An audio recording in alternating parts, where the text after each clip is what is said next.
नमस्कार, आदाब, सत श्री अकाल, जय भीम, जोहार। मेरा नाम है नवीन कुमार। राहुल गांधी के नए लुक के साथ साथ उनके बयानों ने भी तहलका मचा दिया है। जी हां, हम बात कर रहे हैं कैम्ब्रिज यूनिवर्सिटी में दिए गए राहुल गांधी के भाषणों की। दरअसल ब्रिटेन की कैम्ब्रिज यूनिवर्सिटी में लेक्चर देने गए कांग्रेस नेता राहुल गांधी ने मोदी सरकार पर गंभीर आरोप लगाए हैं। ब्रिटेन के दौरे पर गए राहुल पिछले दिनों अपने नए लुक को लेकर चर्चा में थे, क्योंकि वो बहुत समय बाद सूट बूट में नजर आए थे।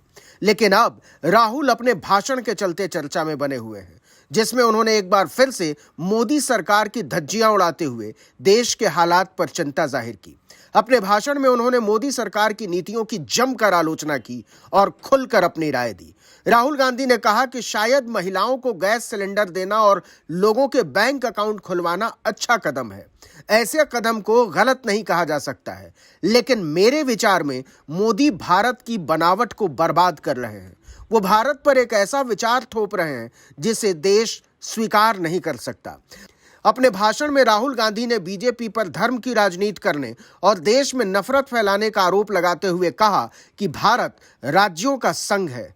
भारत में धार्मिक विविधता है। भारत में सिख, मुस्लिम, ईसाई, बौद्ध, पारसी सभी हैं, लेकिन मोदी इन्हें दूसरे दर्जे का नागरिक समझते हैं। मैं इससे सहमत नहीं हूं। राहुल यही नहीं रुके, उन्होंने मोदी सरकार और बीजेपी पर मीडिया पर नियंत्रण करने का आरोप भी लगाया। राहुल ने सिर्फ मीडिया ही नहीं, मोदी सरकार पर न्यायपालिका पर भी नियंत्रण करने का आरोप लगाया। इतना ही नहीं, राहुल गांधी ने अपने भाषण के दौरान पेगासस मामले का जिक्र भी किया। उन्होंने कहा कि मेरे फोन में पेगासस है, और केवल मेरे फोन में पेगासस नहीं है, ऐसे नेताओं की एक बड़ी तादाद है जिनके फोन में पेगासस है। बहुत से खुफिया अधिकारियों ने मुझे फोन पर बात करते समय सावधानी बरतने को कहा, क्योंकि मेरा फोन रिकॉर्ड हो रहा है। आपको याद होगा, साल 2021 में एक रिपोर्ट सामने आई थी।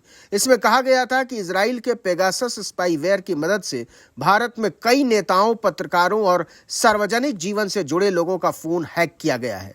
रिपोर्ट में 150 से ज्यादा लोगों के फोन हैक करने की बात कही गई थी। वहीं भारत में कम से कम 38 लोगों की निगरानी की बात कही गई थी। हालांकि सरकार ने इन आरोपों को खारिज कर दिया था। इसके बाद मामला सुप्रीम कोर्ट भी पहुंचा। आज भी विपक्ष इस मुद्दे को उठाता रहता है। राहुल उसी का जिक्र करते हुए मोदी सरकार की बखिया उधेड़ रहे थे। राहुल गांधी ने कहा कि मेरे खिलाफ कई आपराधिक मामले दर्ज करवाए गए, जिसे अपराध की श्रेणी में नहीं रखा जा सकता, लेकिन सरकार यह करती है। अपने भाषण में उन्होंने एक बार फिर से भारत जोड़ो यात्रा का जिक्र किया और इस यात्रा के दौरान हुए अनुभवों को साझा किया।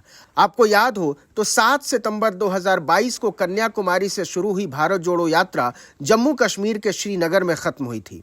कांग्रेस ही नहीं, विपक्ष के बहुत सारे नेताओं का मानना है कि 3,500 किलोमीटर से ज्यादा लंबी इस यात्रा ने राहुल गांधी ही नहीं, कांग्रेस पार्टी को भी मजबूत किया है।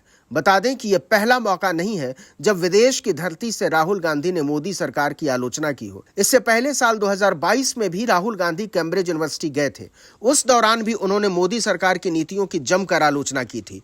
तब भी राहुल बहुत चर्चा में रहे थे, लेकिन इस बार इसकी चर्चा ज्यादा हो रही है, क्योंकि भारत जोड़ो यात्रा की कामयाबी ने न केवल राहुल गांधी को एक गंभीर राजनेता के तौर पर स्थापित किया है, बल्कि उनकी विश्वसनीयता में भी इजाफा किया है।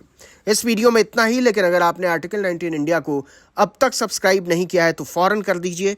बेल आइकॉन दबाइए, घंटी जैसी आकृति, लाइक कीजिए और कमेंट करके बताइए हमारा वीडियो आपको कैसा लगा। यूट्यूब पर देख रहे हैं तो हमारे चैनल को सब्सक्राइब कर दीजिए। फेसबुक पर देख रहे हैं तो हमारे पेज को लाइक कीजिए।